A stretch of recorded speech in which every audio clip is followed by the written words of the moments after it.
Hello, everyone, and welcome to Twilight Epiphanies Talk Radio with Cindy Magnuson, and the show is about to begin. So, slow down, take a seat, put your feet up, and maybe take some notes, because this show is about you, it's for you, and it is designed to help you receive exactly what you need to be a happier and healthier you.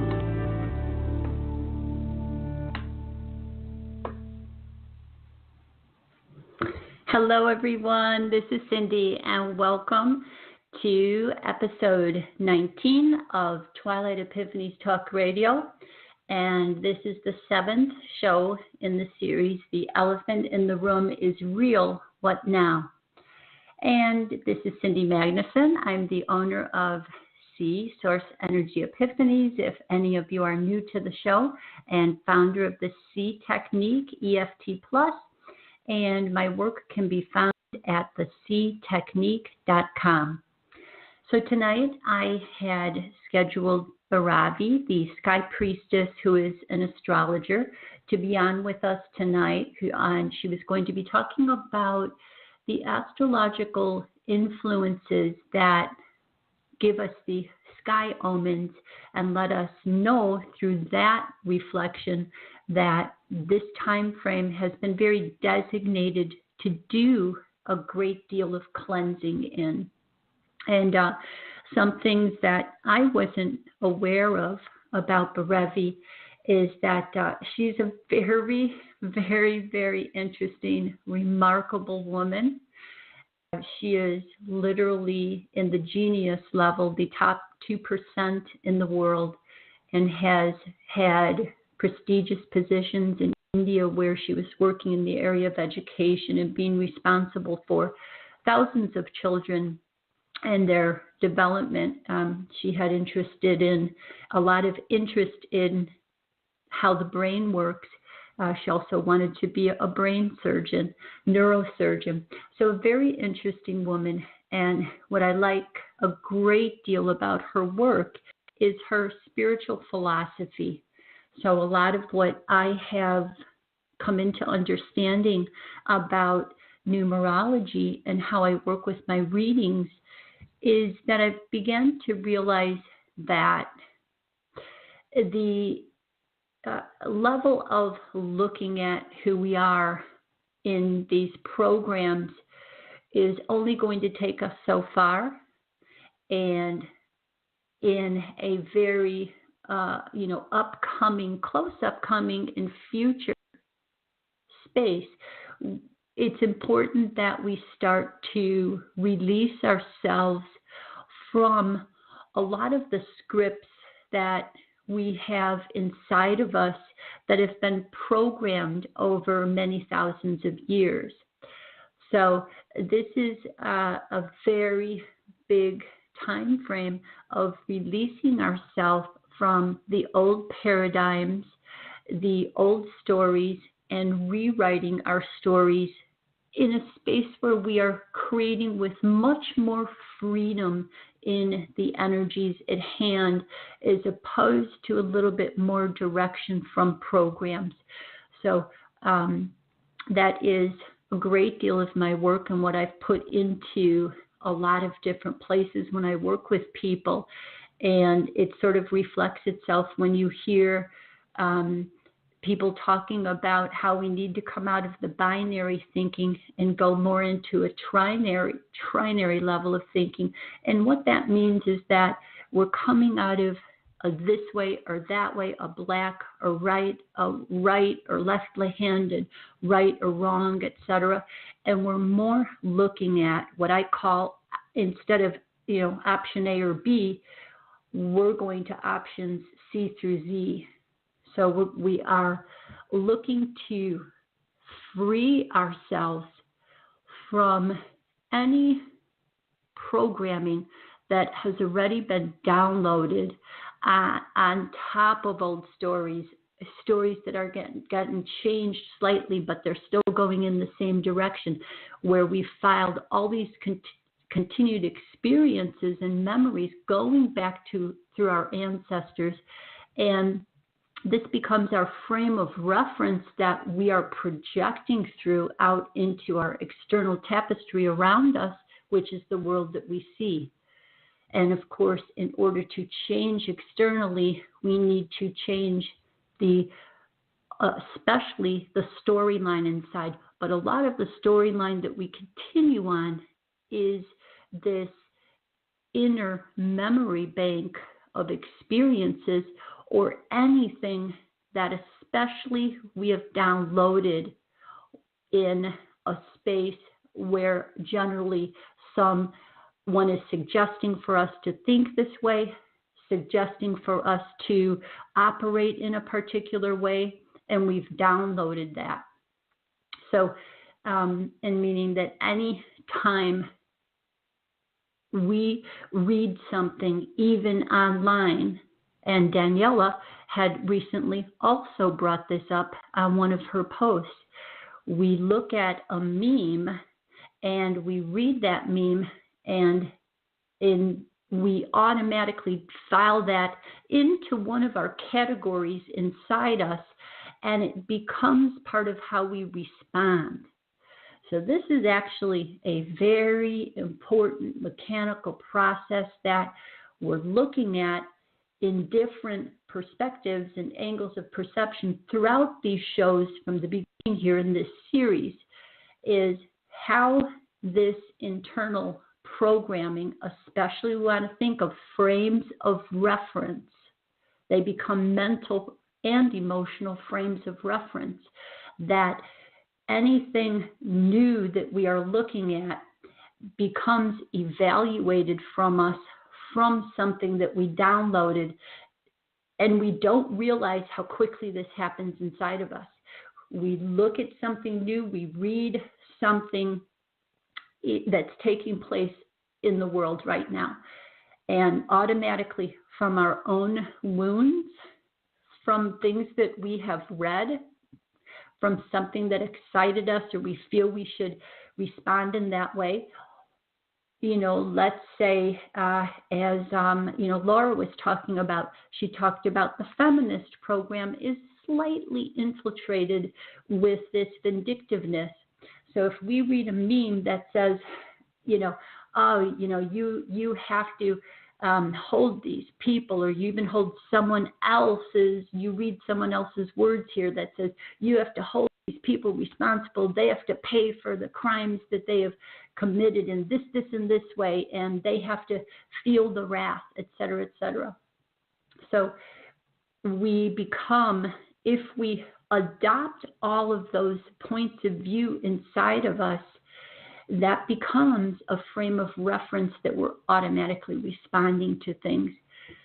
So a lot of this focus here in an energetic way is about clearing, our internal universe inside us of a great deal of old programming, while we are also, because we are in a shift, an age change, while we are being very influenced to put a brand new set of conditioned responses into us as we proceed forward.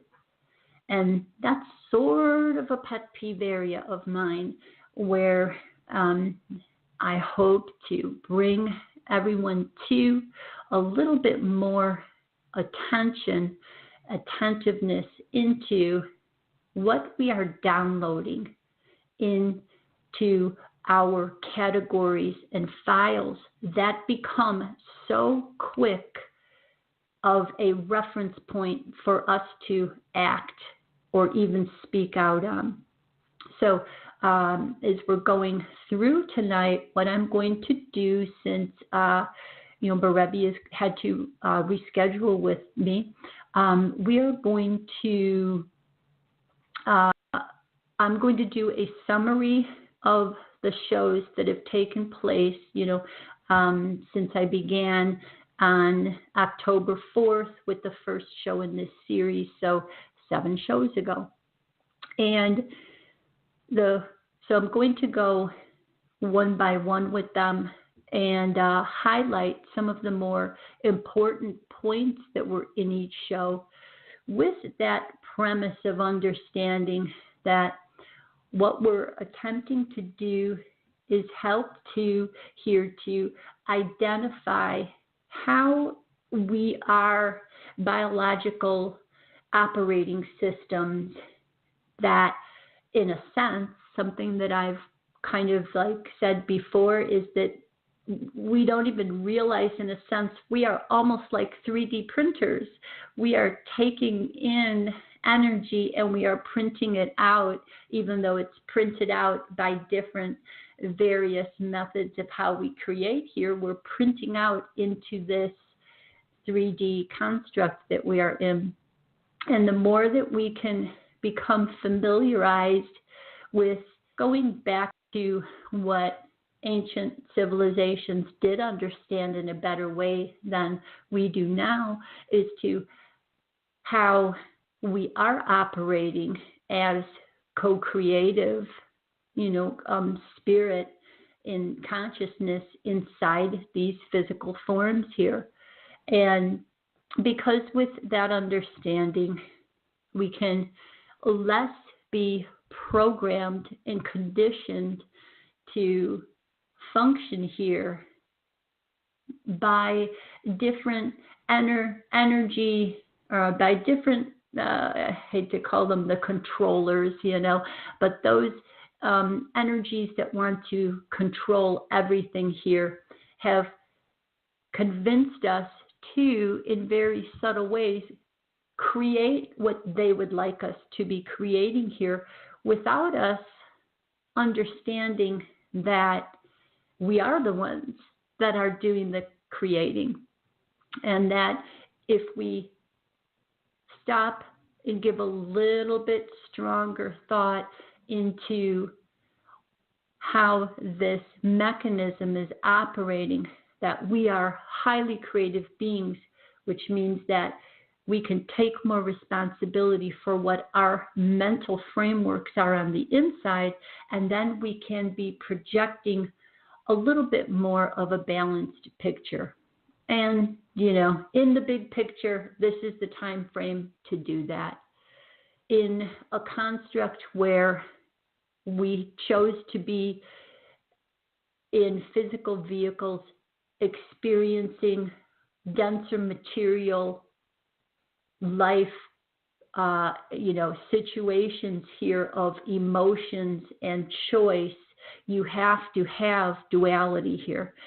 There's no way that you can know the positive end if you don't have the opposite end to reflect that. The problem is that we have expressed in such extreme levels that we are seeing, and we have been somewhat tricked into staying in these extreme projections, and we are at a choice point in the time frame. As I said, that Berevi will come on at some point and talk to us about these signs, even in the sky, that dictate this time frame, that where it's a very opportunistic time to cleanse where we have gone into extreme states and bring ourselves back into balance again. And the themes that were expressed by the speakers here so eloquently was, we're not looking at in these shows anywhere towards blaming, shaming anyone, looking at one bad side of people and one good side of people. We're attempting to do, each one of us, which is a tenacious, difficult position to hold, to identify the patterns that exist. And there's no way that you can get around naming it to a certain degree without, meaning you have to name it to a certain degree and put it in the categories in order for us to process it. But as Lewis came in and was talking about, aka Lucho, or Lucho. I'm not real sure. I have to ask him about that. And he was expressing that now we can, move away from naming and labeling as much and move more into expressing and feeling. So by the time sometimes that we try to categorize everything, it gets a little bit difficult, but it's sort of a preliminary step that you have to take in order then to release all the knowledge and all the labels and all the categorizing, let it go, and have the experiences and make sure that you now are looking at life and living what you have categorized and looked at. So I would like to go back to the first show, and I introduced on October 4th, which was a very good show on introducing here who I would be having on. I also talked about how a CIA agent who actually was retired, but he had gone back in to do some work in rescuing women in human trafficking, and he had befriended me, and he had talked to me over a year's time as I was working with him in healing work about the human trafficking that goes on in all areas right around us here. And part of that, when I was talking about the different ways that he was slowly introducing to me that he was a CIA agent, I'd expressed that he had brought me a book, but he brought me a book and he brought me a TV series. And the book that he had brought me was called The Whistleblower, and that was about a Nebraska police officer, and this is a true story, and she was recruited as a United Nations peacekeeper for DynCorp International, and that was after the Bosnian War in 1999, and then she discovered a sex trafficking ring that was being facilitated by the DynCorp employees with the United Nations there. Actually, the peacekeeping section of it were literally turning a blind eye to it. So she ended up being fired, and because she was trying to shut down that ring. And then she ended up taking the story to the BBC News in the UK, and she did win a wrongful dismissal lawsuit against DynCorp. And there also was a movie that was produced about this. And the point in beginning the show with that type of a dialogue is because sometimes these experiences, stories in our society seem so removed from us that we don't feel that we need to be reflecting on them in any manner. They're negative. We don't want to look at it. Oh, that doesn't have anything to do with me. It's not affecting me. And in my opinion, that's a space that we need to reevaluate and look at a little bit more with how, because of the fact that this undercurrent of what has been taking place in the background is coming up to the surface to be looked at, to be revealed. This is our soul here. This is the, what has been inside this whole picture of reality here being expressed. And it is a power space that holds the structure of these forces that are somewhat, I say somewhat because I don't want to give them that much power over myself or others. It's difficult to say that, yes, there is an elite power group extended up into shadow groups that exist that are running a lot of organizations that do have what appears to be power over us, okay? I think that's the best way to express it. So there are corrupt organizations that are running in very prestigious positions of power in the world. Okay, so we'll leave it at that.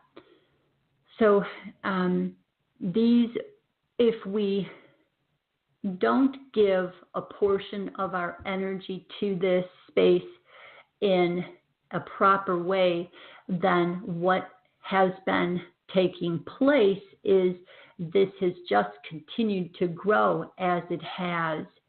And now, because we all know that, you cannot leave children unattended to a certain degree, even out in front of your home anymore, because you have to watch much more carefully than we used to.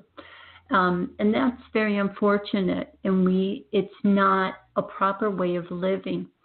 So in this, when you hear firsthand from someone who I've learned that there are these women being held in close proximity to my home who are all human trafficked, and that this is growing, increasing.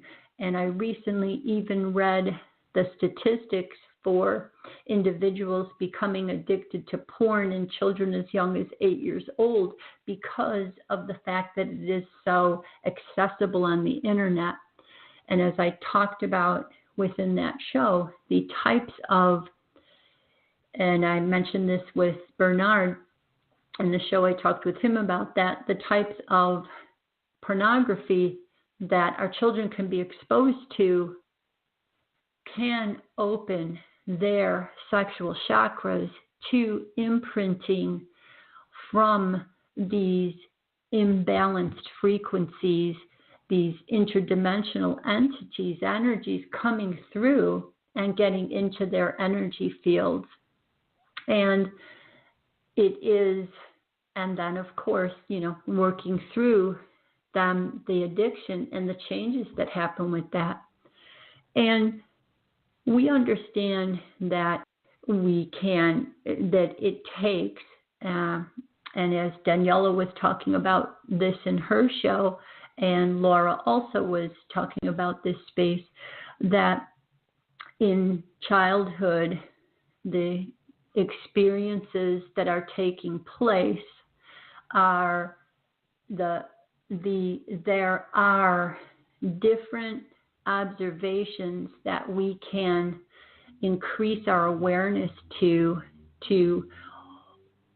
be more cautious about around our children, that they are having more healthy self-esteem, balanced emotions being developed within them, because it is the children with traumatized, wounding points within them that when they get exposed then to a type of sexual trauma wounding that can take place, their reaction to that is dependent upon how well formulated their boundaries are, their sense of self is, their sense of feeling that they can go to an adult immediately and talk to them about that. So this is all simply to bring up awareness and help us to view in a factually way what the mechanics of that are involved in these karmic, ancestral, these wounds from the past that are being carried from one incarnation to another. And now is the perfect time. It's what we are designated here primarily to do at the beginning of this new age opening up here, to cleanse these unresolved, unfinished business from the past.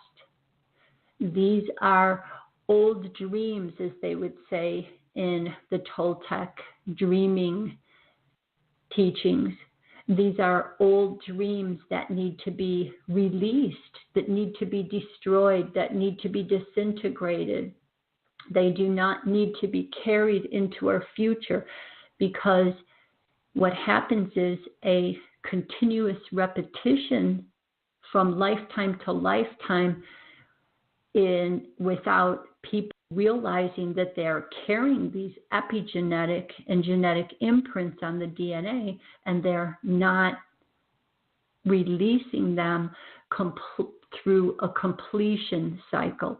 And the completion is what these shows were working through: identification, working with the spiritual understandings, and then the trauma wounding, to going through whatever preference you choose to use, a healing process to release these imprints from your inner self, and they're not going to be carried with us in that epigenetic imprint.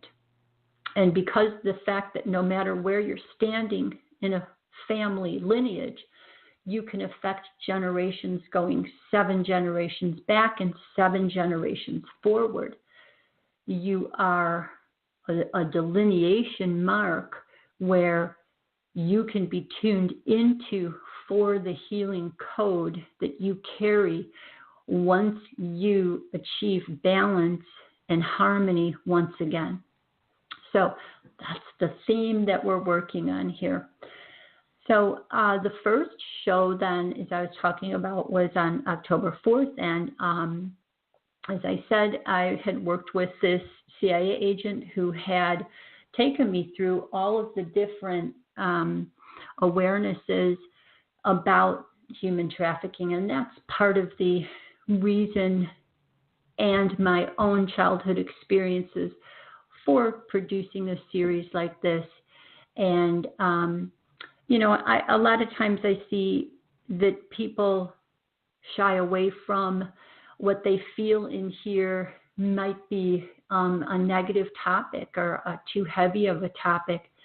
And that's kind of where we need to readdress what we think is heavy or negative, because I find it immensely joyful to know that within me, I have the power to reach back through generations of time in my lineage that I chose and assist those children that died alone or, still carried when they transitioned that imprint of whether it was guilt, blame, shame, pain, suffering, despair, hopelessness, alone, without being able to achieve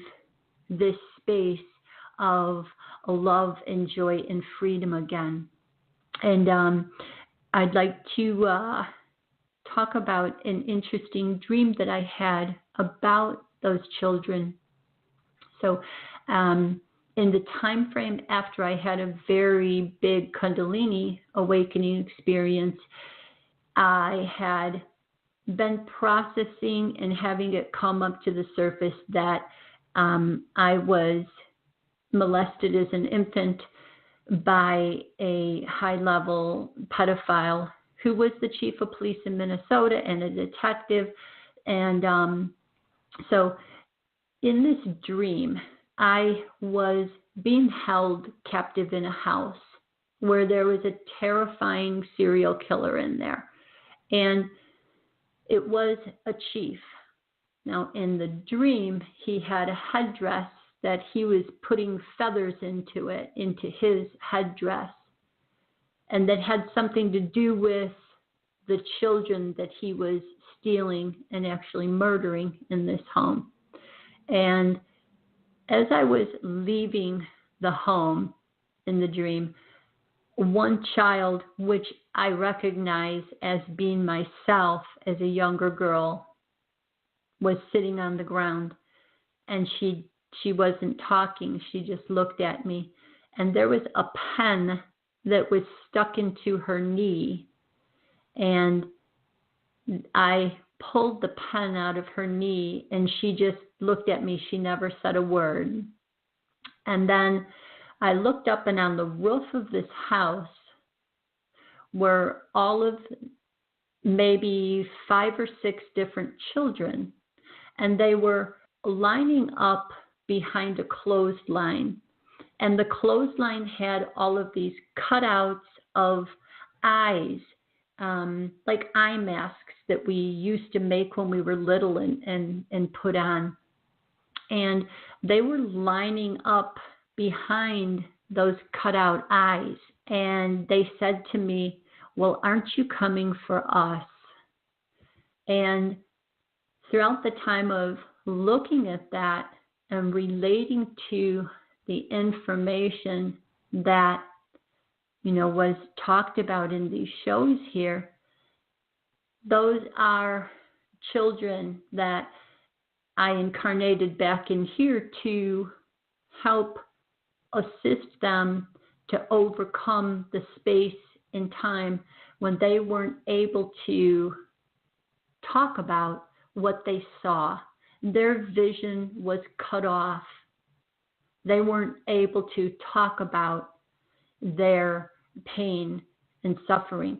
And a lot of what we are releasing from ancestral karma in these situations for both the oppressor and the oppressed is being able to speak about this freely without feeling like, we're bringing a burden to anyone.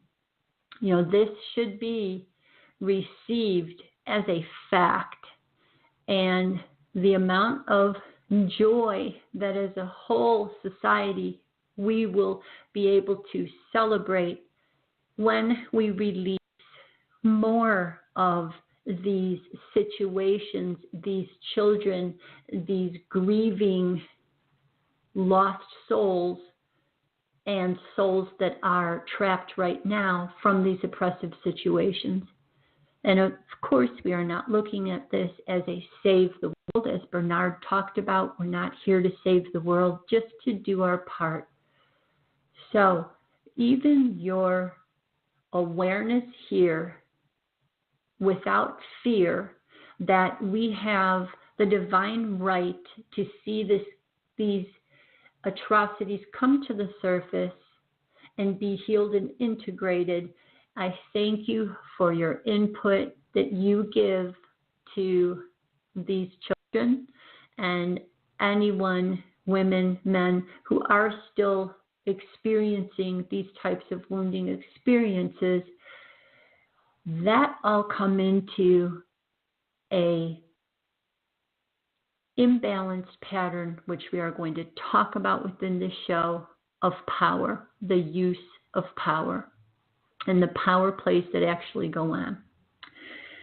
So let's go back to Bernhard's discussion, who came on, and Bernhard was helping us to identify these hostile occult forces that are in non-human form. They exist in interdimensional realities that are close to our bandwidth, and they are able to influence physical vehicles. Now, he did a very excellent job in the show with helping us to look at the big picture of the construct that these energies exist because, for one thing, we have to acknowledge that everything is under the canopy of being created by one God source, if that's what we want to call it, okay? God source. Everything, even these negative entities, these occult hostile forces, occult mean hidden, have been, as he stated, created under the canopy of true source. So in that free will being allowed, it is all a part of creation that we want to be able to come to looking at it as he stated so well, not being right or wrong, but being the way it is. Now, that being said, with awareness of our creative input, we need to acknowledge as a responsibility that we can do a better job. And that's the part that we want to emphasize here.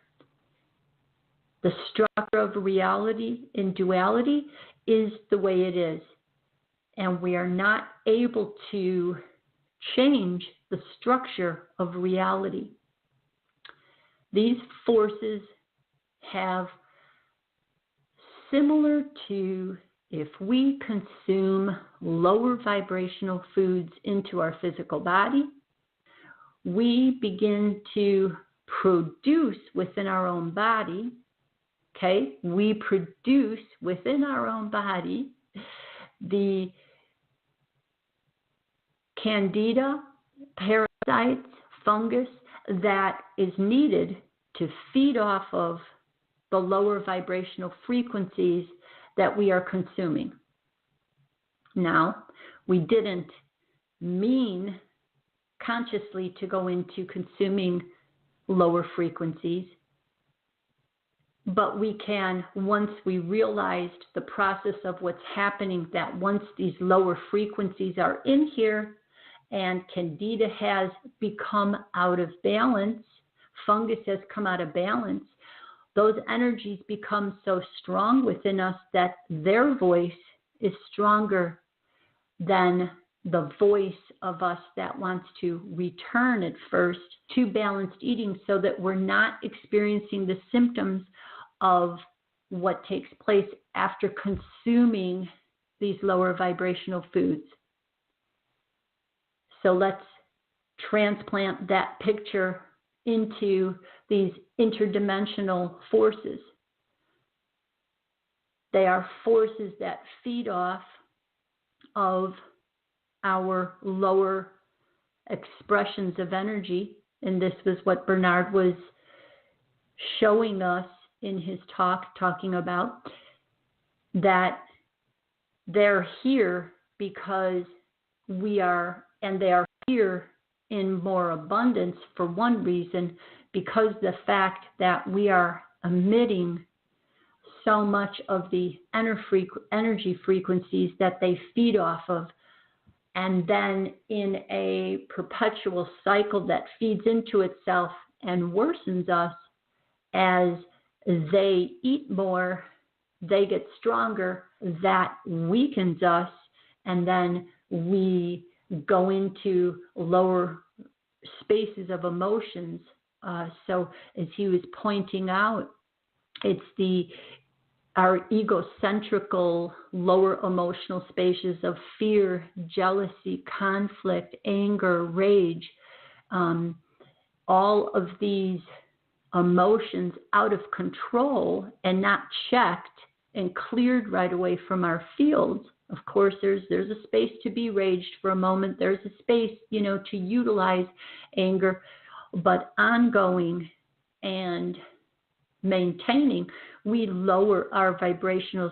We start changing the world around us when we stay too long in those energies and don't clear them, because we invite more of these interdimensional forces in to feed upon our energies that we're emitting.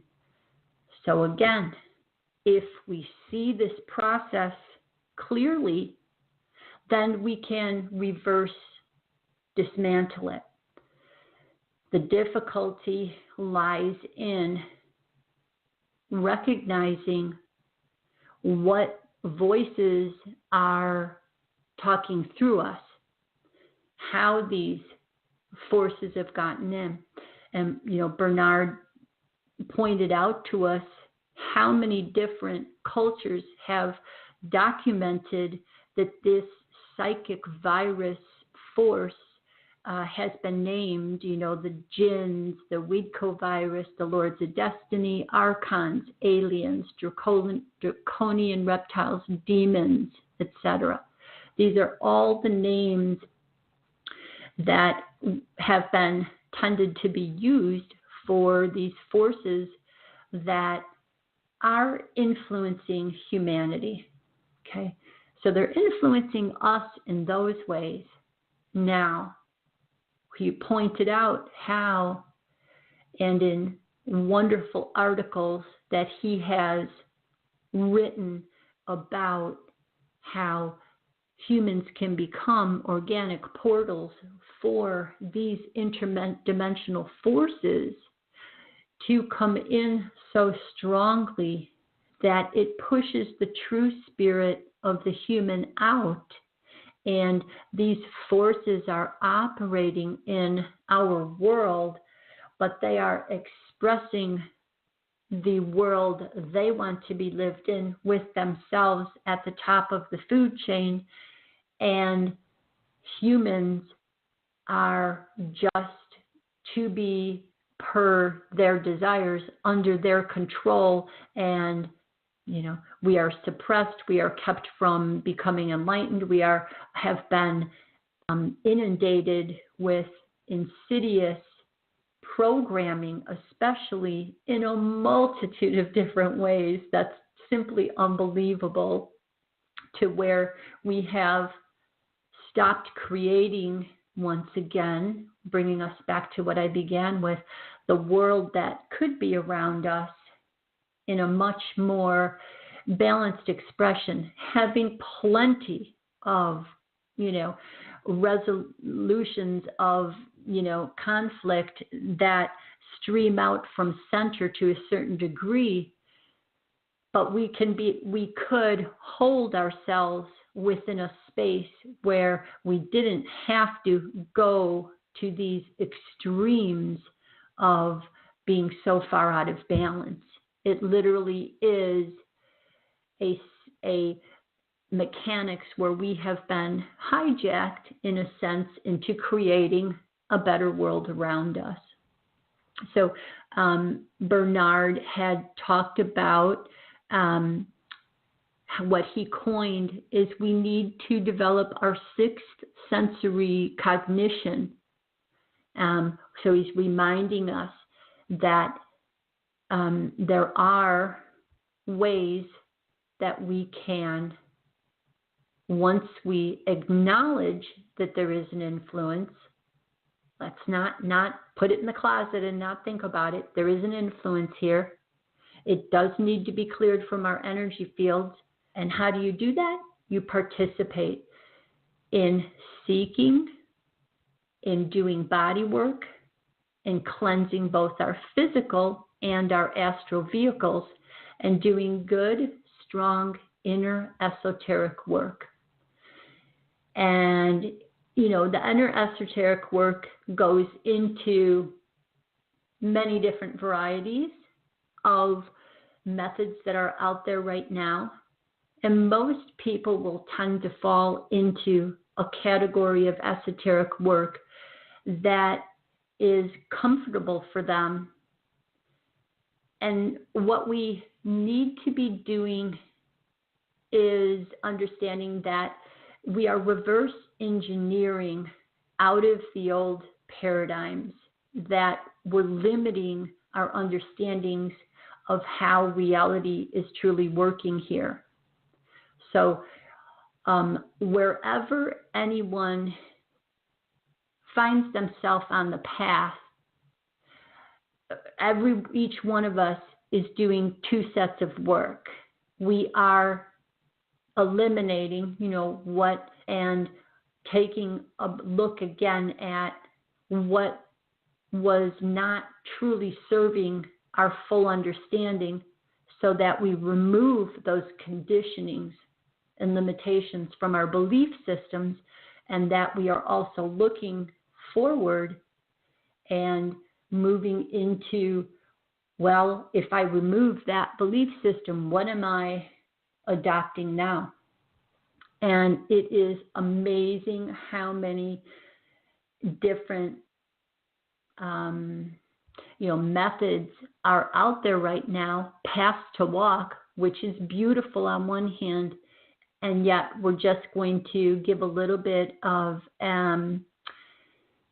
a a space of caution and say to be spiritually discerning when you are looking to study with anyone, any program where you're walking through. Now, Lewis brought in his very high level wisdom to remind us here that it's a paradoxical point that you step in. He reminded us not to walk in with a concept of something being good or evil,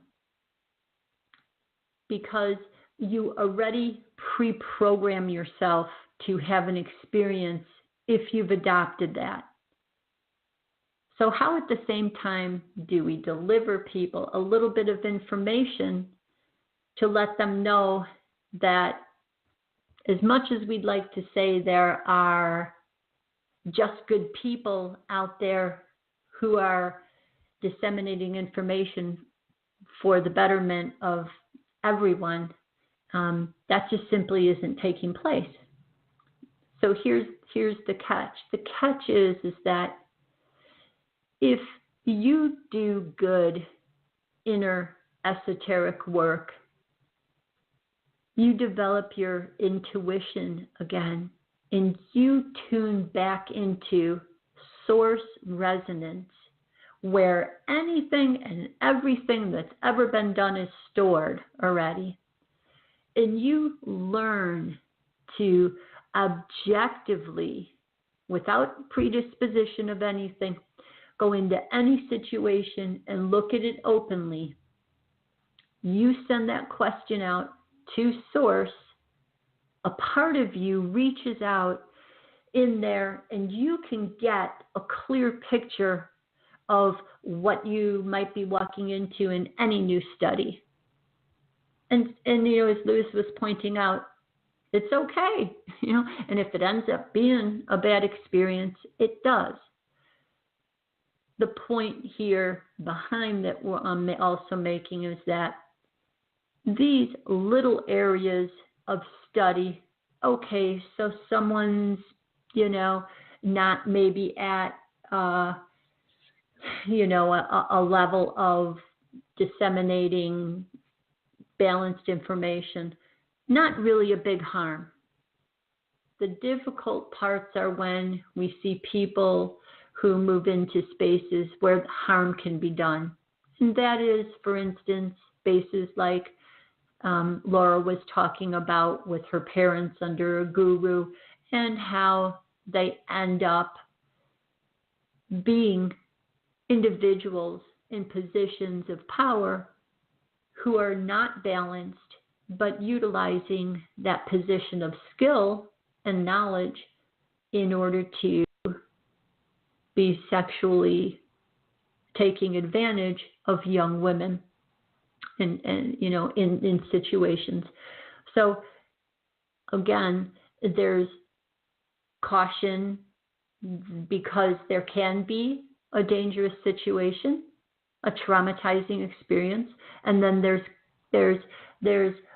the fool, as Lewis was talking about. Hey, go in and experience it all, because in the big picture, we cannot discount if someone is meant to have this experience no matter what. And that is part of what, Lewis was talking about, and even Daniela was talking about, that if karma is meant to be played out on some level, then it has to be played out.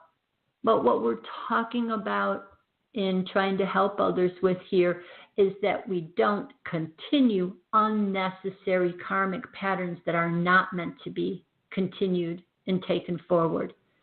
And that definitely can happen. There most definitely are repeating patterns where guilt, shame, and blame and fear have repressed and put people in such a sleep state that when they are incarnating, transitioning and going into a new incarnation, that they are still repeating the same patterns over and over again. So as you can see, it's not very easy to express these places without it getting slightly confusing. So I hope that kind of was delivered so that, it's like we are never going to stop anyone, say, don't have experiences and fear everything, because it can't work that way. The end-all picture is that, and I loved it when Lewis expressed these words, life will find a way. If you are meant to have and when I say karmic, I mean a memory experience that you have that's unresolved, you're going to have it no matter what. And the best thing to do is respond as well as you can and move through what we will go into are the components of healing that help you to release from that. And so then I also had asked Bernhard about, the level of suffering. So, truthfully, as a mother, it's very difficult, and this is for anyone, even, a father, so I'm not referencing it just because I'm a mother, but as from carrying a child in my womb and then having that child come out into the world, we have this protective sense that we are aware our children have to have their experiences, but I do not believe that the level of suffering that life has been moved into is productive on its own merits. It is, and Bernhard did express this, that unfortunately suffering, as he said, is the only thing that gets a space that is lacking in inertia to move forward again. And he went into a beautiful dialogue about that. But the level of suffering that takes place and the amount of it right now is not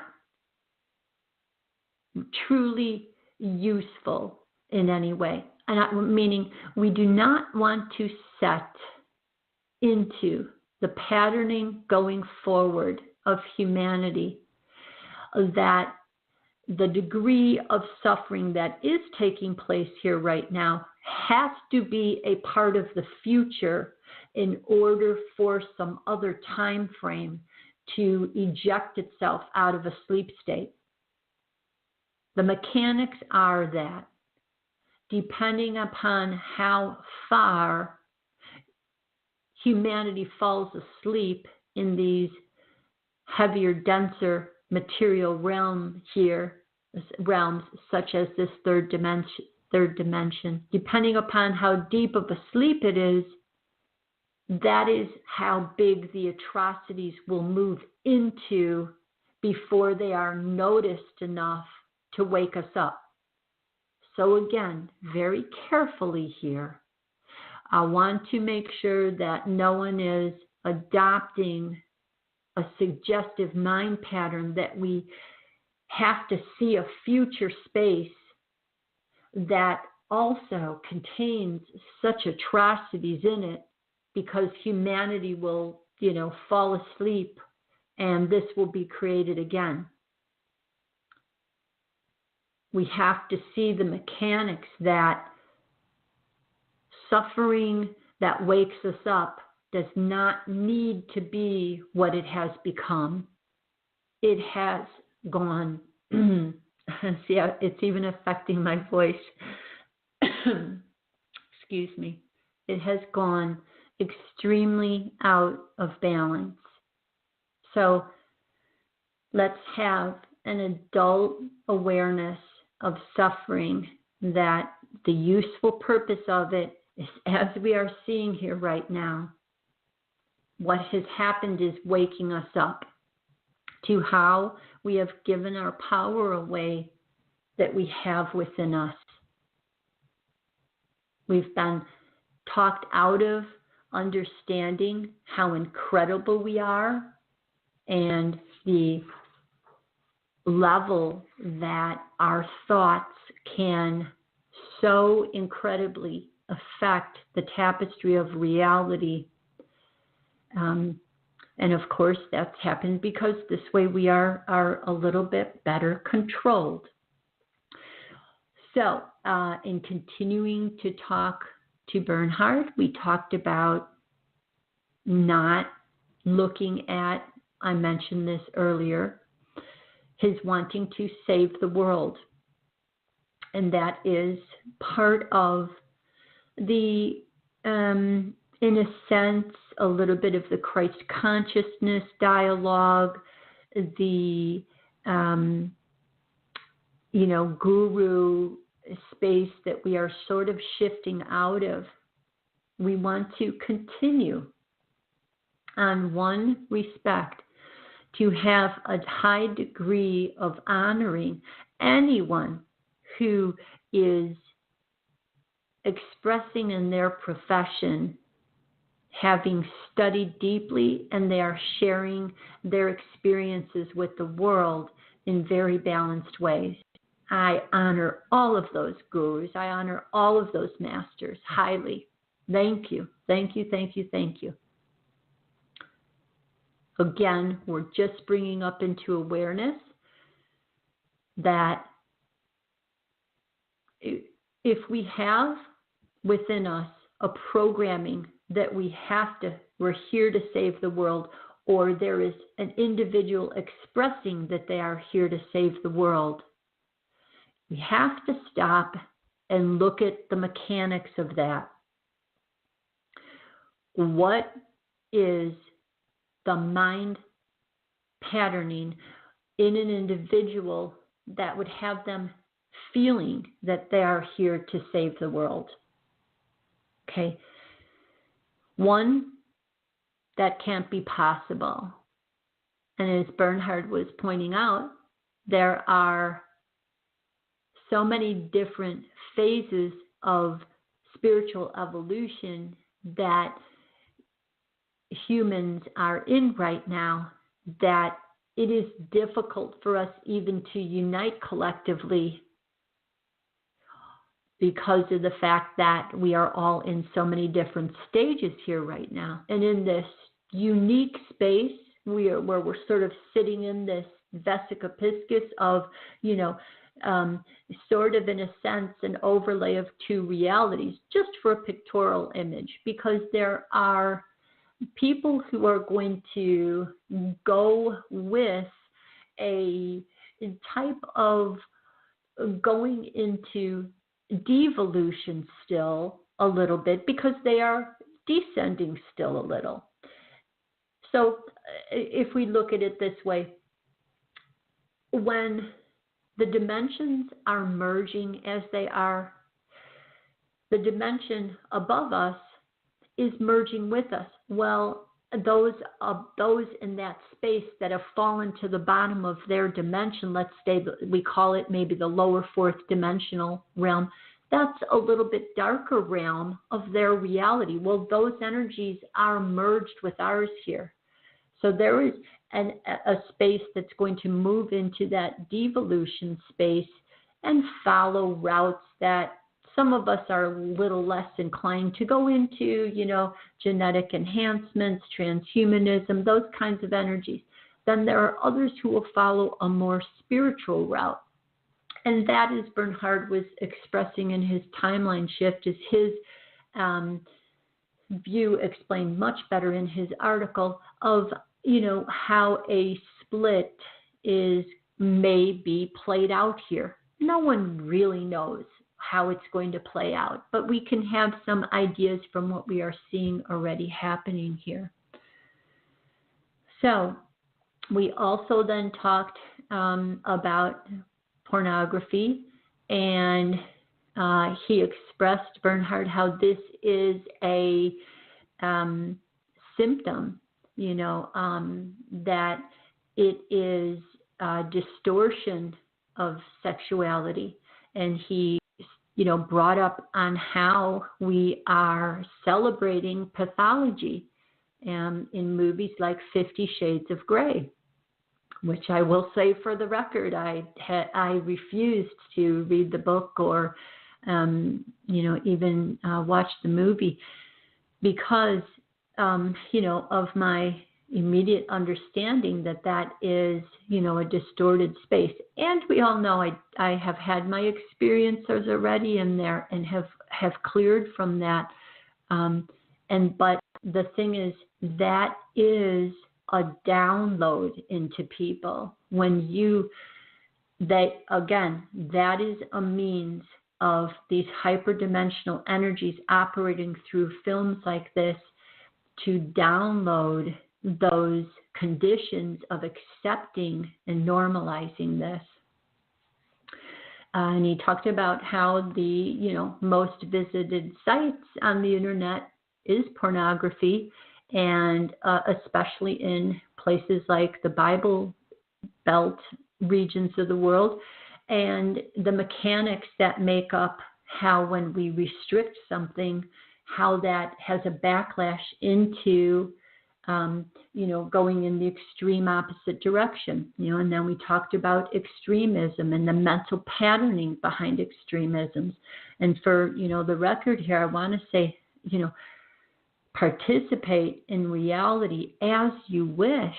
If you wish to be a breatharian, all the more power to you.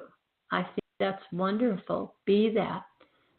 The mentality behind it and how you express about it is where extremism comes in that's damaging.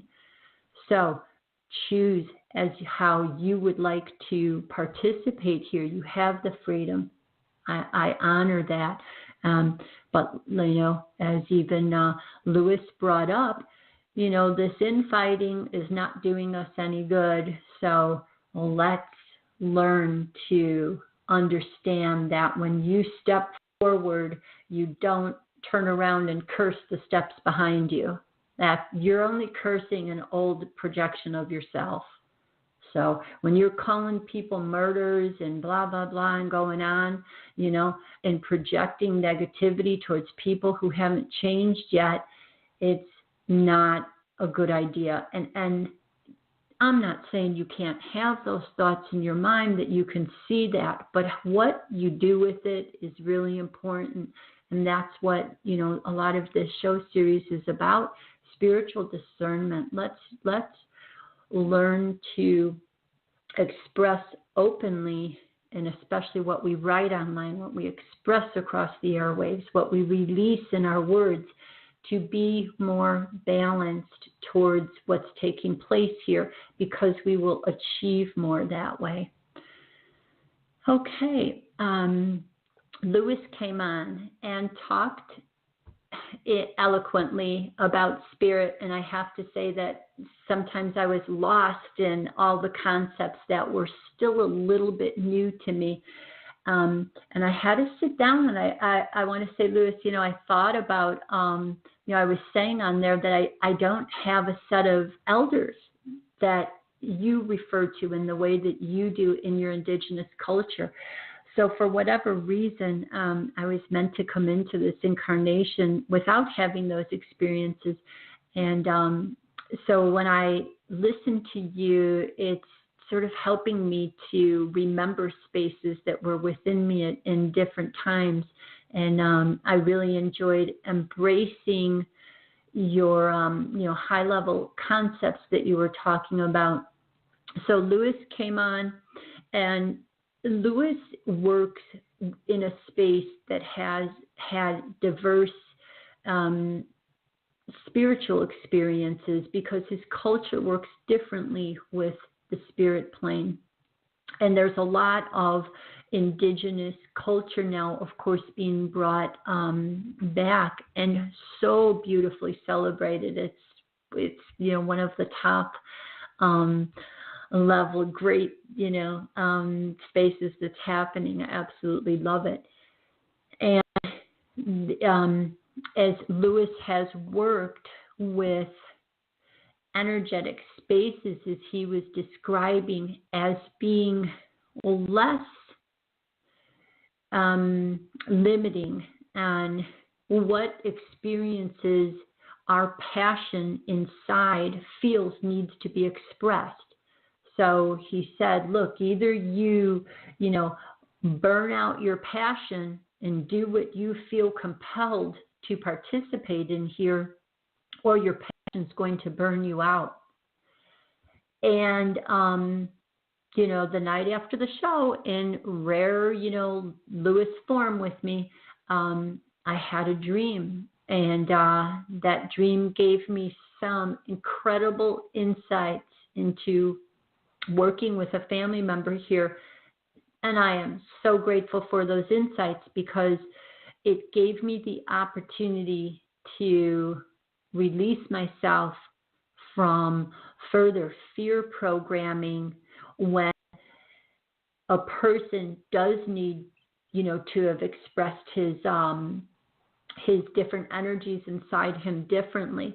So I've been in a process of working with someone, family member with very heavy addictions, which are cleared, but there's still that energetic imprint in there that I can always feel around. I dream about it, I can feel it, I see it. So as an empath, it's a really unique and yet very challenging space for me.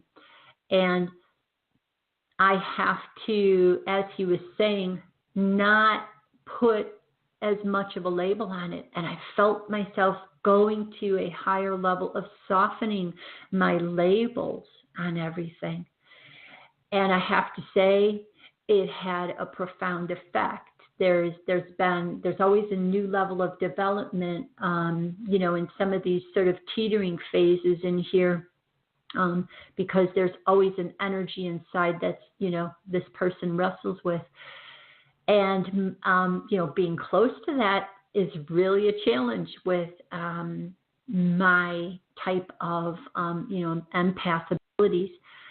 So, but here is this opportunity to look at these energetic imprints, as Lewis, is expressing, to not put so much of labels on them, but ease up a little bit, utilize all of the information, such as Bernhard has brought in to quantify and look at what actually is taking place in there, okay?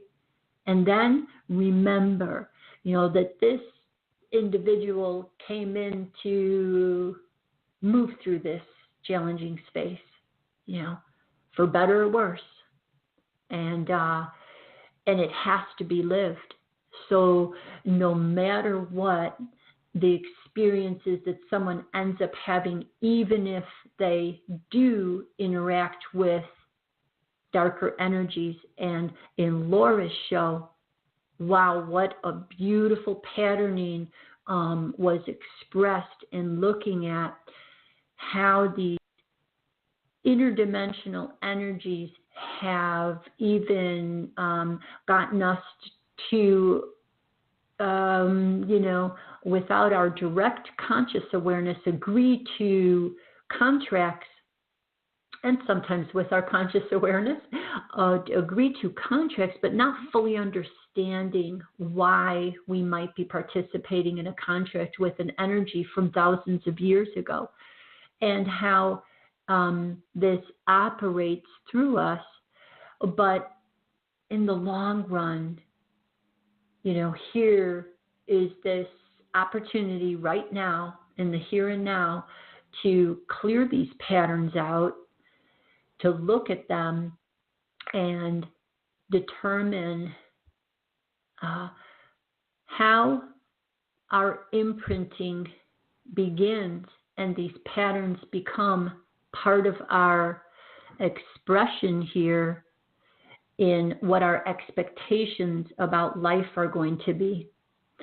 So Daniela had outlined in her talk, I cannot express enough how one of the best things you can ever do is go back and listen to these people talking, and Daniela delivered an incredible outline of the imprinting from which she expressed in without blame and putting any shame on the parents, but what starts to take place with a patterning in the parenting and child. And of course, this is why this child came into this womb in the first place. So this was something that was probably going to be played out, but it's being played out in a time frame when we can recognize it now. We are under the energies to recognize it now, okay? So that's kind of that funny little place. It's been chosen, but it's also been chosen, and it can be disintegrated now, released, dismantled, reverse engineered. So she took us through, how if a child, doesn't have good social boundaries and a self-defense, and doesn't have the expression of being able to protect.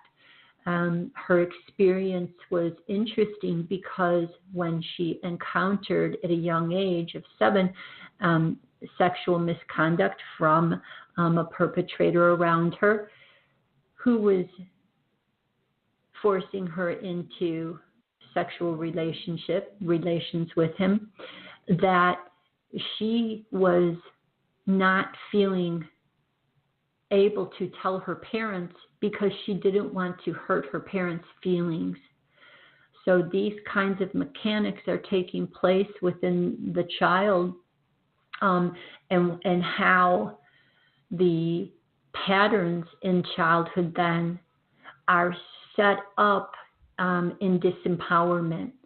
So there's limiting beliefs, misconceptions, misunderstandings about life that all get downloaded around these traumas, and they become expectations of what is going to play out in the future. So they then have a resonance that are emanating from them and often bring the victim, then the oppressed, into resonance with another oppressor.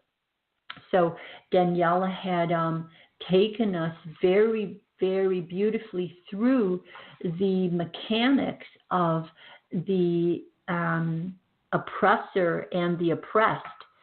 So how these two come together and fit so perfectly because they actually both are rooted in a power struggle here.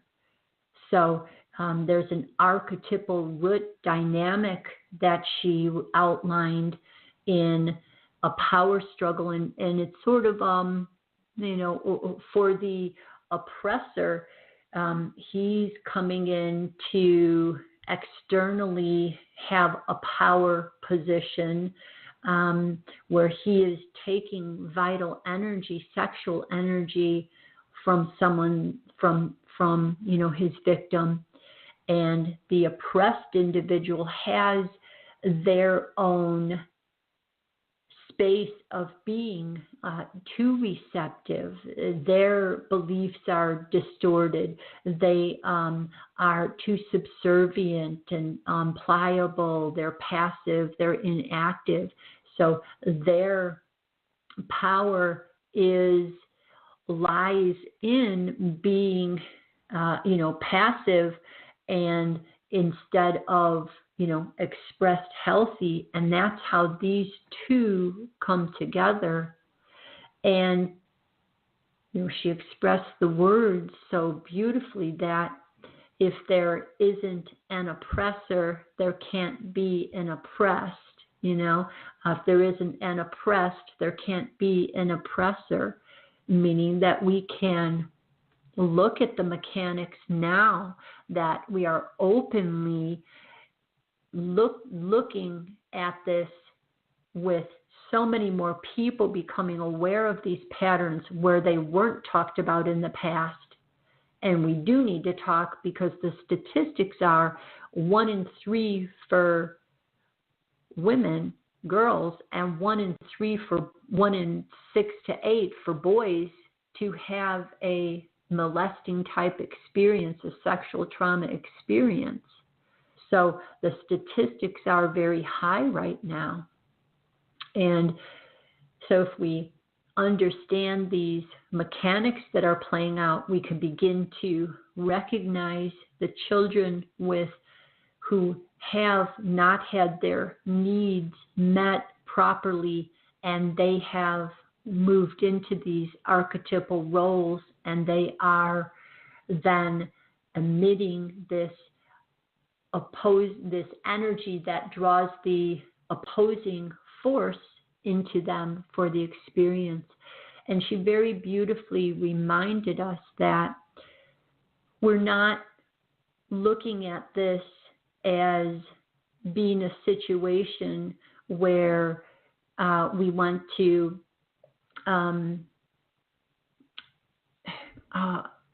blame either party for what has taken place in how they respond, especially to their need for power.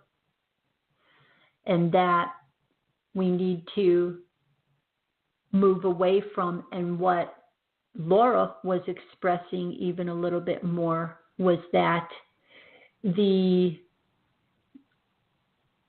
what takes place when these archetypal forces, in a sense, these patterns, move into the energy fields because of these traumas that have happened that set up all of these archetypes. And it can be in degrees of something more simple. It can be very heightened, into, extreme spaces, that the patterns that have taken place in there, what's the voices that are operating are not the person's true self. And so both ladies very well pointed out how Daniela was talking about, a young girl may make a mistaken judgment about being flirtatious, and that, in not being observed enough, may put her in a dangerous situation where someone who has that other patterning may then get influenced just enough, even through hyperdimensional forces of, a negative type of sexual energy in there, influencing that individual, and then a trauma event happens. And we need to understand that there isn't even if a woman is doing something, in a sense, that's not a woman calling out to wanting a negative situation to happen. That's not something that is being intended, but that after we have these experiences take place, that we can go back in both incidences. And what Laura also spoke about was taking responsibility for our own trauma wounds, simply for a matter of fact, so that we can all just disengage from them, dismantle them, again, reverse engineer them, and release ourselves from these voices that aren't our true self. But given the proper circumstances and trauma wounding, these energies can very easily get into our vehicles, and it becomes very difficult to break the patterns with them. So, and both of the ladies expressed beautiful explanations of the dynamics that take place in there. And then Laura had come in in her talk, and she had a very interesting experience with a medicine woman where she received a download from giving her an understanding of the toxic feminine and the toxic masculine here on the more adult levels of how those energies are expressing themselves here. And I definitely would like to have another show come up and talk about each one of these archetypes and how, because of the fact that these small spaces of not observing acutely what has taken place from a first root issue in time, in childhood, wherever you want to stop and look at it, these first root issues, small as they may have been, are what has accumulated up to these extreme levels that have taken place here, that are taking place behind the scenes in the ways of human trafficking and child sex trafficking and so on. And then we have this extreme expression of high-level toxic male and toxic female that are here and creating within our dimensional space. So she talked about how they are each a perfect match for each other, that the very toxic masculine seeks to control, dominate, is masochistic, abusive, cold, angry, rageful. It's that sociopathic and psychopathic type personalities of being very controlling, that they always want to get whatever they want, and if they don't get what they want, then it was interesting, she talked about then they want to destroy what they can't have.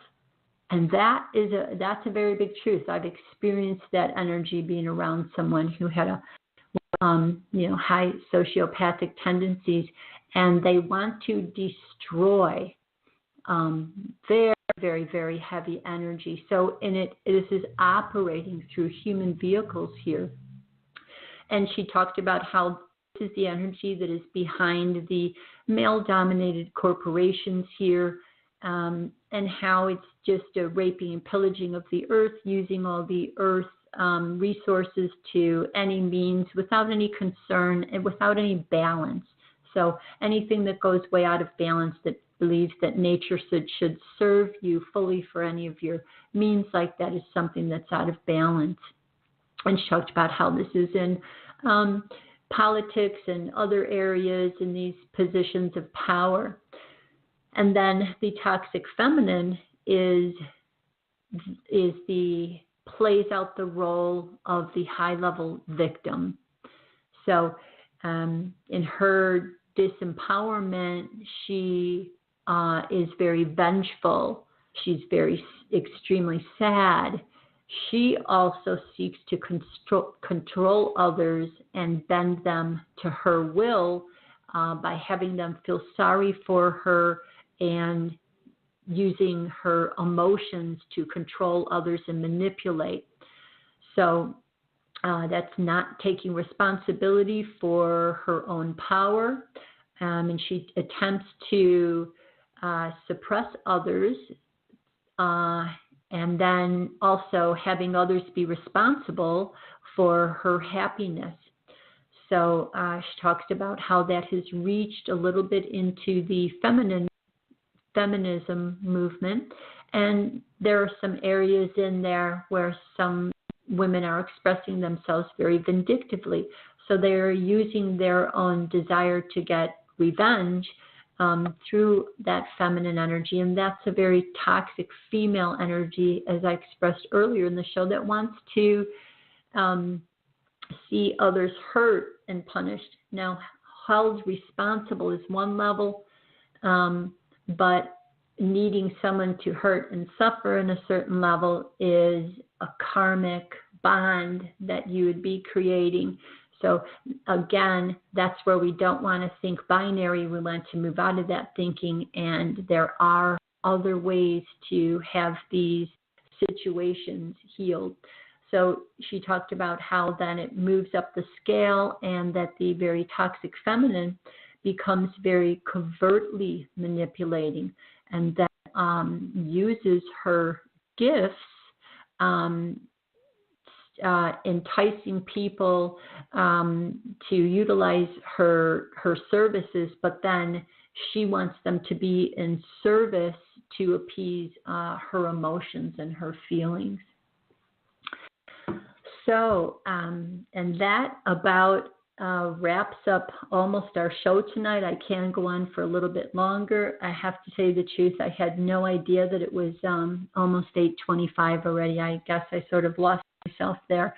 It was a great deal of work to sit down and take a look at the countless hours of shows that I had already done, which was about 10 hours of shows that I attempted to, review enough so that I could deliver a summary of their very powerful messages in there.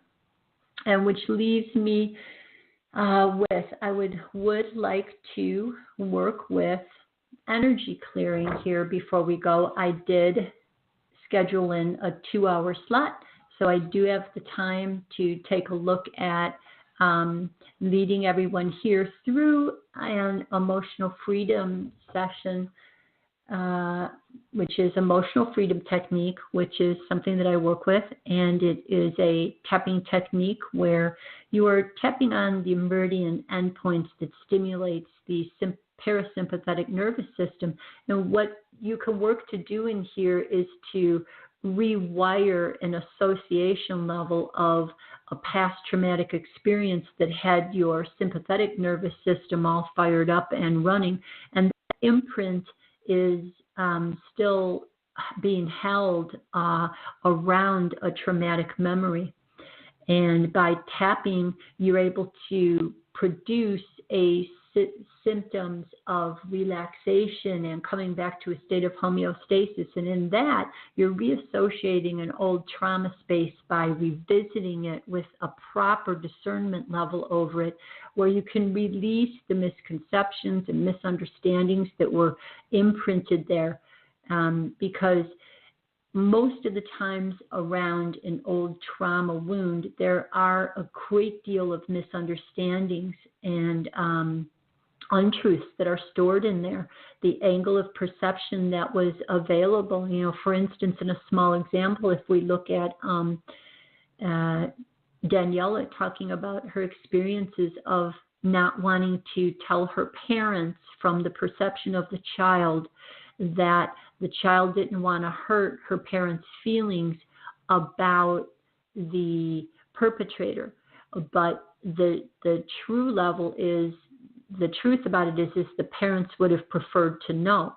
So these are some of the misconceptions that are still stored within some of these old imprints when they are possibly not resolved. And in many cases, then I will be working with adults who still have, for multitude of different other reasons that they come here for healing work and releasing these old imprints of misunderstandings and misconceptions that are still setting certain circumstances up of situations to come into their life and play out until they're able to see that they are perpetuating this experience through one of their mental frameworks.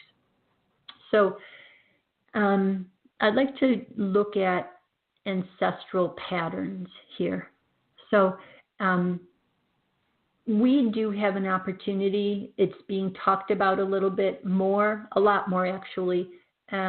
Lewis mentioned it in family constellations. I know Berevi also references it in her dialogues, that, in some cases there are people who are working out some of the karma from the ancestors, and Daniela went into this a little bit deeper as to how we have different variations of ancestors' potential influence to be around us, and sometimes there is an individual that comes through the family line that is meant to be here because they're strong enough to take on a certain pattern again, but then release the karmic imprint, that the epigenetic memory from the ancestral line altogether. And there are a variety of different types of understandings around that, and I'm not going to go into that with the time frame we have right now. But I want to do a general clearing where if you are feeling that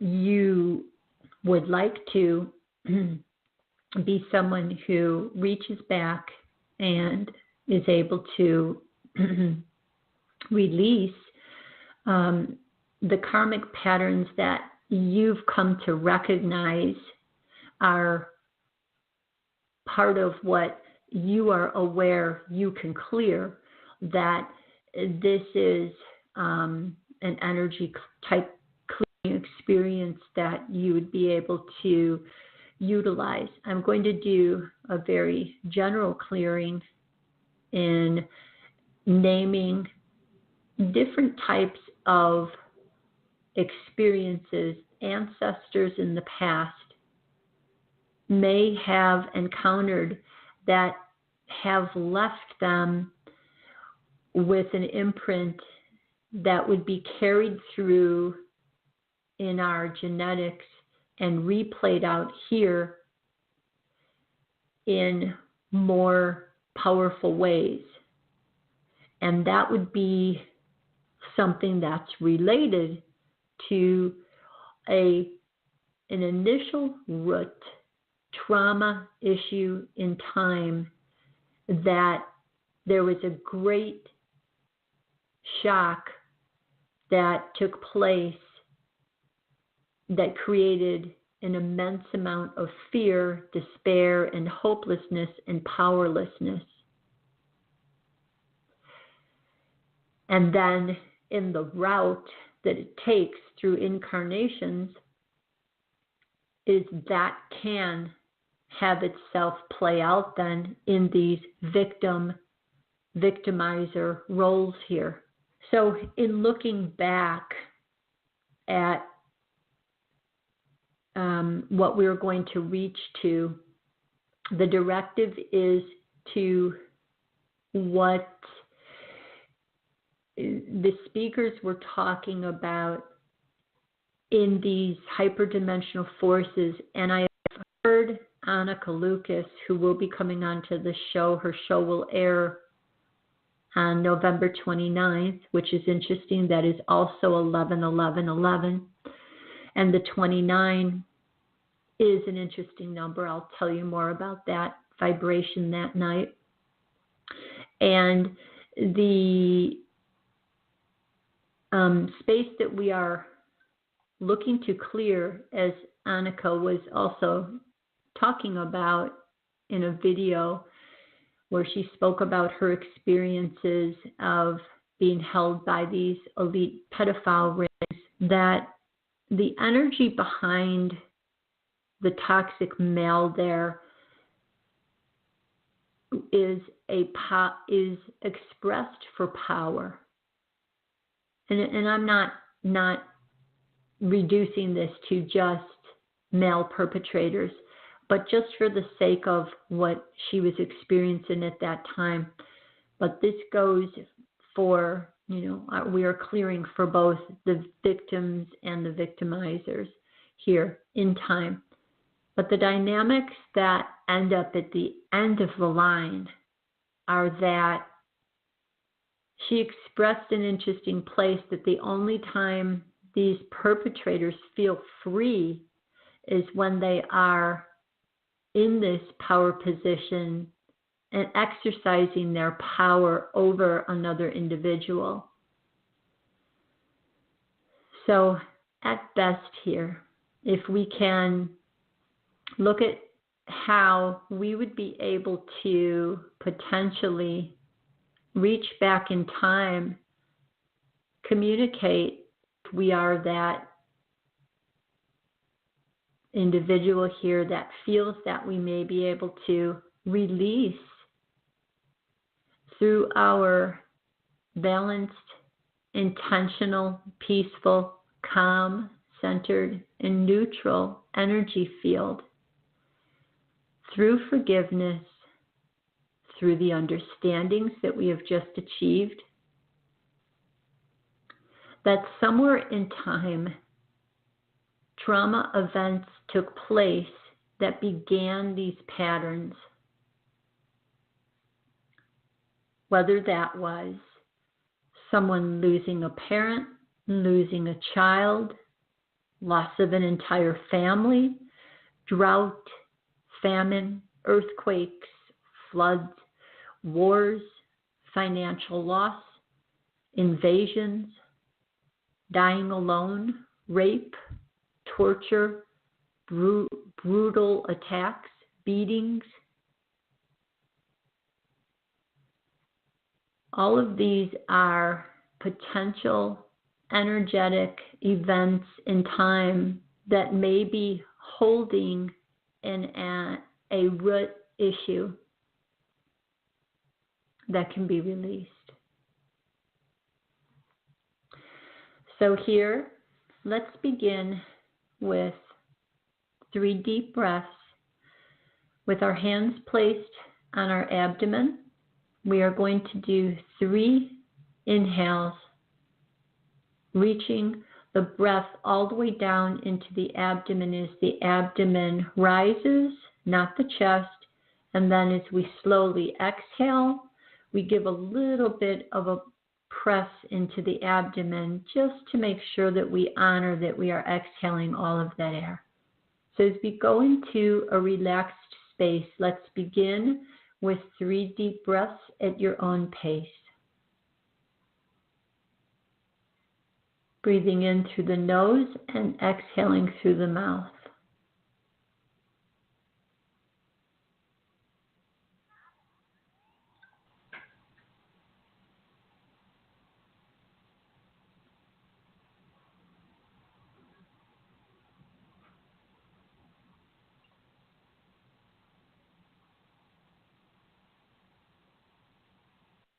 And from here, starting with moving your conscious awareness to the top of your head, bring yourself down all the way through your body, going down through the torso, curving past your hips, down your legs, past your knees, and down and out through your feet. You're going to grow roots out through your feet, down into the core of the earth, and you are wrapping your roots around the core of the earth. We are connected and grounded, nurtured and sustained by the energy that completely supports our physical bodies. And relaxing here. And as you move your hands across your heart, I'm just going to be communicating about releasing the patterns from the past that are no longer serving our advancement and progression in time.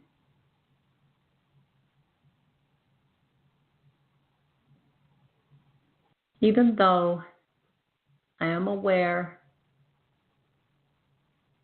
that there may be ancestral genetic imprints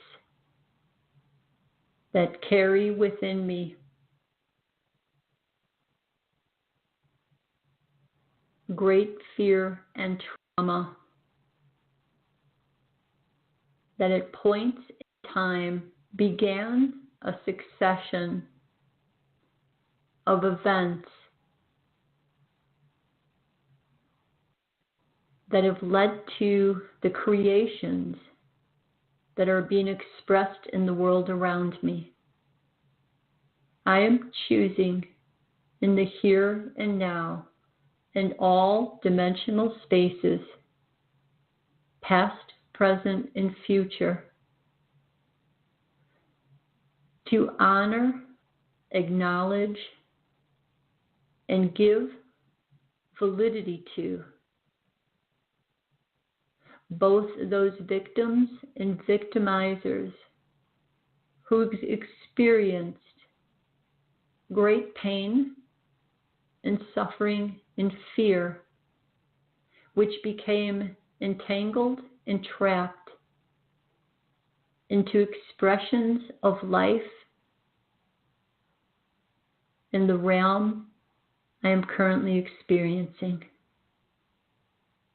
With respect and honor and freedom of choice for all, I ask that the ancestors through me release from within their mental and emotional frameworks and references within them the untruths, the misconceptions, the misunderstandings, the feelings of helplessness, powerlessness, despair, pain, grief, and agony that was experienced in times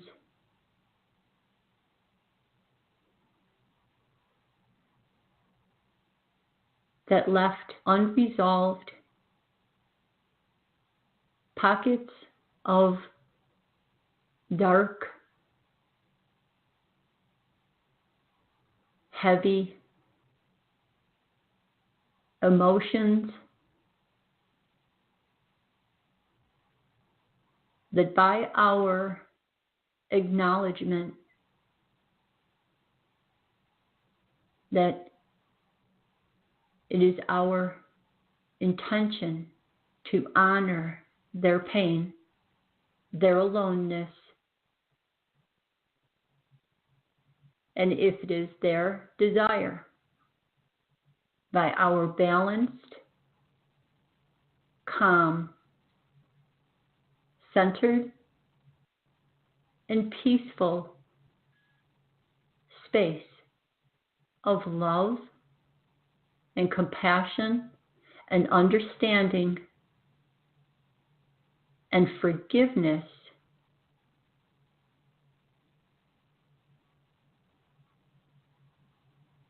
for any of the acts perpetrated and received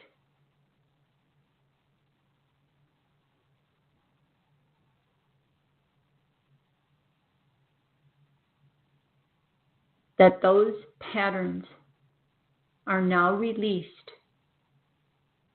disintegrated, destroyed, completely let go of, to not be dreamed again.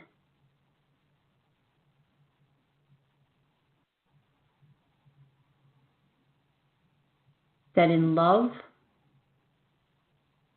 and forgiveness, to release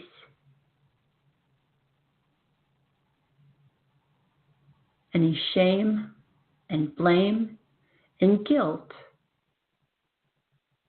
that has locked these cycles of vicious karmic replay, continuing into the skeins of reality, can now be released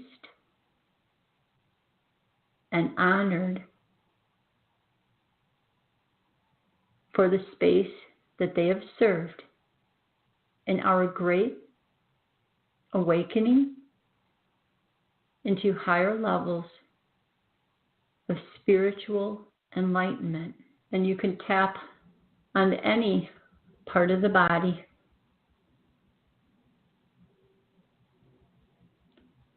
Even though the memories are heavy and burdensome, I allow those past karmic imprints to be fully released, cleansed from my energy system, and those ancestors are given the choice in their free will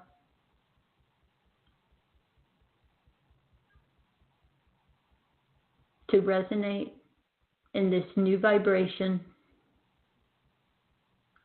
in harmony, in deep self. I choose to release the patterns that have led me to believe that I need to control others. I choose to release the false patterns of the power struggles that have made their way into the old stories of conflict that produced the outpicturing of the events that are taking place around us today.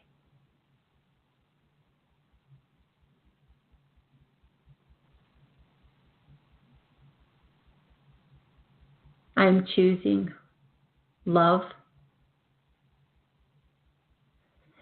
and a very high level of spiritual discernment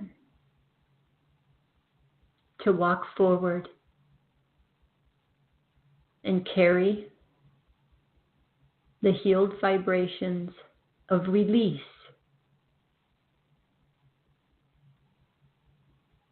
from the dreams that no longer are serving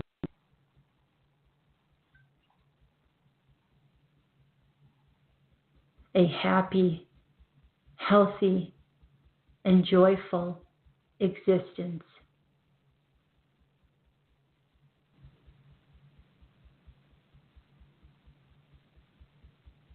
I honor the good karma of the ancestors, the balanced vibrations that are holding all together, the songs that are sung across time, uniting the dimensional realms, and for all of us together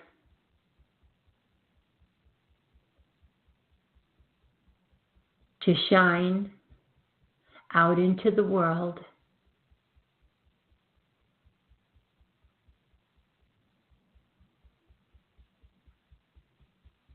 that there is no fear or shame or blame that should block the resolution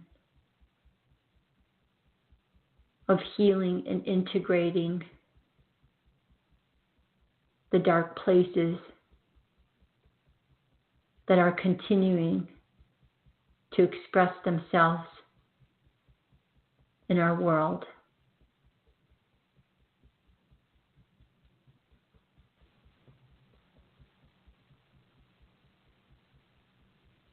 That our light and love is able to reach those individuals in all spaces who are in need of support and healing, perpetrator and victim, oppressor and oppressed, to be released from these archetypes in their time as they are able. So be it. And with your hands back across your heart, we are love.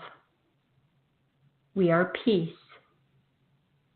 We are serenity. We are calm. We are joy. We are happiness. We are expressive, creative beings, ready to expand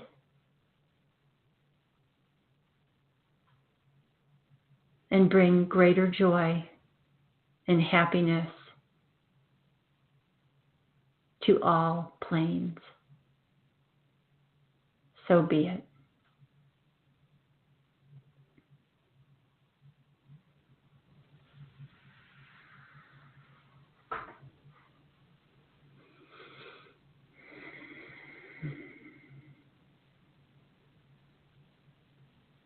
Okay, and you can slowly take a deep breath in and come back here.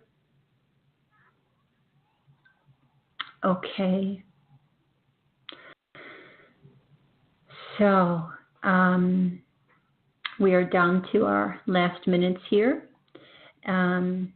Thank you for joining me tonight in this summary show. I will be announcing what show I am going to do for next Thursday night is Thanksgiving. So I am celebrating my Thanksgiving on the Sunday after. So I am free, but I'm not sure if I am going to be putting the show up live that night. I may put something else, record something else a little earlier and put that up. So I'm going to, let that flow as it is. I'm not exactly sure what I'm going to be putting in there yet. It is still coming to me. So thank you all for joining me. There was a caller on the line, and that caller, if you did have a question, just contact me on my Facebook page or at Cindy Magnuson or on my website, thectechnique.com, and I'll get back to you right away with your question. Okay. So have a wonderful Thanksgiving, everyone. And for sure, in 2 weeks, Annika Lucas, who is the founder of Liberation Prison Yoga, and she is the woman who was escaped from the elite pedophile rings at age 11, when at age 6 she had been sold into the rings by her parents. And I'm bringing Annika on also to help us to understand the enormity of what is actually taking place here, because it is much more operating on a grander scale than we're aware of. So with that, I don't want to end on a sad note. Annika is an incredibly amazing woman. I had the opportunity to talk to her already for about a half an hour. She is extremely gracious. Her wisdom is profound. Her poise is profound, and her healing is profound. So it will be wonderful to have her on to share her energy field. So with that, I encourage anyone to go back and listen to the previous shows. They are wonderful. Just on a note, I did have some trouble with, when I did record with Bernhard, there was an echo in my microphone, so I apologize for that. It has never happened before, and the only thing I could figure out, maybe because I had another laptop on here that I was using for my notes, and I did shut that off after about 45 minutes in, and then the echo went away. So I did have to edit in and redo my questions again. But Bernhard delivers in there. So really, all of the shows were very powerful. I was wowed by the speakers. So when I went back in and listened to all the shows again, I just wanted to sit in there, and I was taking notes, and I thought, how can I highlight, like little points here, because this entire show is amazing. So thank you all very much, Bernhard, Louis, Lucho, Daniela, and Laura, for your time. I'm very much looking forward to having you back on again. And lots of new ideas are popping into my head to have some topics and discussions. So thank you all. Love you so much. And I wish you all both your personal and ancestral healing. Bye-bye now.